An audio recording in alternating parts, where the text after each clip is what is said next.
क्या आर्यवर्धन सच में अनु से शादी तोड़ देगा और क्या मीरा और मानसी की साजिश अब अनु को सबसे अकेला कर देगी?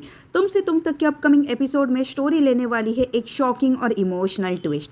सिचुएशन इतनी कॉम्प्लिकेटेड हो चुकी है कि अब हर कैरेक्टर अपनी अलग लाइफ जीने में लगा है। सबसे बड़ा ट्विस्ट तब आता है जब आर्यवर्धन हर्ष को एक बड़ा वादा कर देता है। इतनी सारी कंट्रोवर्सी और मिसअंडरस्टैंडिंग के बाद आर्यवर्धन डिसाइड करता है कि अब वो अनु से शादी नहीं कर सकता।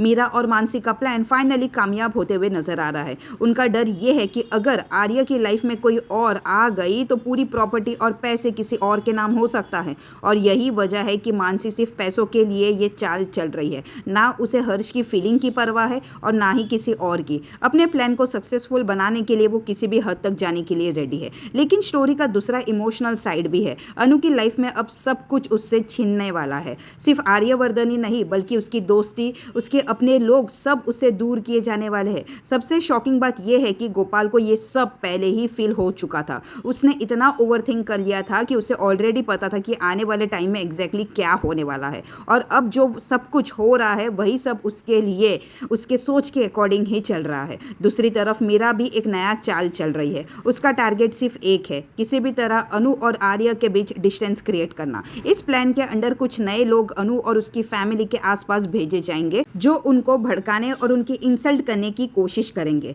जब अनु और उसके परिवार के सामने इंसल्ट होगी तब अनु का गुस्सा भी कंट्रोल से बाहर हो जाएगा, और शॉकिंगली अनु को उसकी दोस्ती से मिलने तक रोका जाएगा, क्योंकि लोगों को लगने लगा है कि अगर कोई अनु के साथ रहा तो वो भी बर्बाद हो जाएगा। तो अब आप मुझे बताइए, तुम से तुम तक के अपकमिंग एपिसोड के लिए आप एक्साइटेड हो या फिर आपको ये स्टोरी अब बोरिंग सी लगने लगी है?